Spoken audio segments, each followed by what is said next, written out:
Every single second, someone on Earth dies. That's over 150,000 people, gone every single day. But what actually happens in those first moments after death? Not spiritually, not philosophically, biologically, physically, scientifically. What's really going on in your body and your brain after your heart stops beating? Most people think death is instant, like flipping a switch. But what if I told you your body doesn't get the memo right away? Your brain might still be active, your cells still fighting, your senses not completely gone. What you're about to learn will change the way you think about life and death forever. Death is the one experience we all share, yet no one can truly describe. It's the great unknown, and that terrifies us. Is it painful? Do we know when it's coming? Does everything just stop? Or do we drift into some kind of darkness? People have imagined everything, from pearly gates to black voids to eternal rebirths. But here's the truth. Most of us don't fear death itself. We fear what we don't understand. There's a reason we avoid thinking about it, a reason we flinch when someone brings it up. It's the final frontier, and we have almost no control over it. But today, we're going to look straight into that fear and ask, what does science actually say happens after you die? And once you hear what the body goes through second by second, it won't be what you expect. Some parts are disturbing, others strangely beautiful, but all of it is real, measurable, proven. So if you've ever wondered what your final moment will really feel like, what your brain, your body, your very cells go through, then don't look away now, because what happens next will blow your mind. Across the world, death has never just been the end. It's been a doorway, a transformation, a mystery wrapped in centuries of belief and wonder. Ancient Egyptians believed the soul weighed exactly 21 grams, and that it would be judged in the afterlife by weighing it against a feather. Tibetan Buddhists speak of the bardo, a dreamlike state between death and rebirth, where your soul wanders for 49 days. And in many indigenous cultures, death is seen not as an end, but as a return to the earth, where your spirit joins the land, the stars, or the ancestors.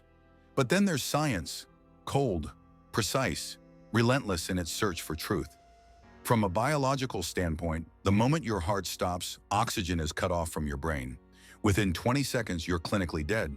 But here's where it gets strange. In some cases, brain activity has been recorded for minutes after death, not just static waves, but structured electrical bursts.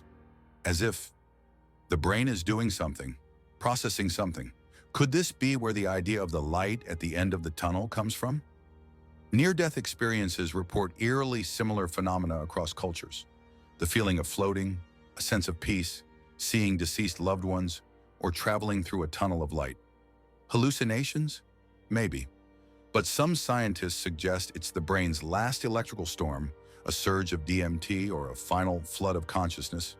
Still, many who've come back from the edge say the experience was more real than life itself, and that is something science still can't fully explain. So, are we seeing the remnants of biology or glimpses of something beyond? That's where the lines blur. And it's where this story gets even stranger. All right, let's strip away the myth, the mystery, and look death straight in the face. Here's what actually happens, second by second. The moment your heart stops beating, blood flow ceases. Oxygen delivery to your cells is cut off, and without oxygen, your body begins to shut down. Fast. Within 10 seconds, your brain activity flatlines. You lose consciousness. Technically, you're dead, but the story isn't over yet. Your brain cells begin to starve, but they don't die instantly. In fact, for the next 3 to 5 minutes, they remain alive, trapped in a kind of twilight zone. Some researchers call this a gray zone of death. It's during this window that near-death experiences are believed to happen, when the brain, flooded with chemicals, creates vivid sensations, a tunnel, a light, a sense of leaving the body. Meanwhile, your muscles relax completely. This includes the sphincters, which is why bodily fluids are often released. Your skin begins to pale and cool, a process called algor mortis, the chill of death. About 20 to 30 minutes in, gravity takes over. Your blood settles in the lowest parts of your body, staining the skin purplish red. This is livor mortis. And about 3 to 4 hours later, your muscles begin to stiffen, known as rigor mortis. But your brain, that takes longer. Neurons can survive for up to 10 minutes, sometimes more after clinical death, and in rare cases, under the right conditions, they've shown activity hours later, meaning parts of you may still be flickering even after you're gone. And then there's the strangest part, your genes. Some of them don't shut off when you die. In fact, they turn on. Scientists have found that for hours, sometimes even days after death, certain genes kick into overdrive. Why? We don't fully know, but it's as if parts of your body refuse to accept the end. So, what happens after we die? Scientifically, it's a cascade, a precise unraveling of the body, second by second. Culturally, it's a mystery wrapped in myth, belief, and ritual. Spiritually, it's a doorway, and for some who've come close to the edge, it's a glimpse of something more. But in the end, maybe it's not just about what happens after we die, but what that mystery tells us about how we choose to live. Because death isn't just the end of life. It's what gives life its weight, its urgency, its meaning. Understanding death doesn't have to be terrifying. In fact, it might be the very thing that wakes us up, that pushes us to live deeper, love harder, and take none of this, not a single breath, for granted. What do you think happens after we die? Is it the end, a new beginning, or something beyond anything we can imagine? Let me know your thoughts in the comments. I'd love to hear your perspective.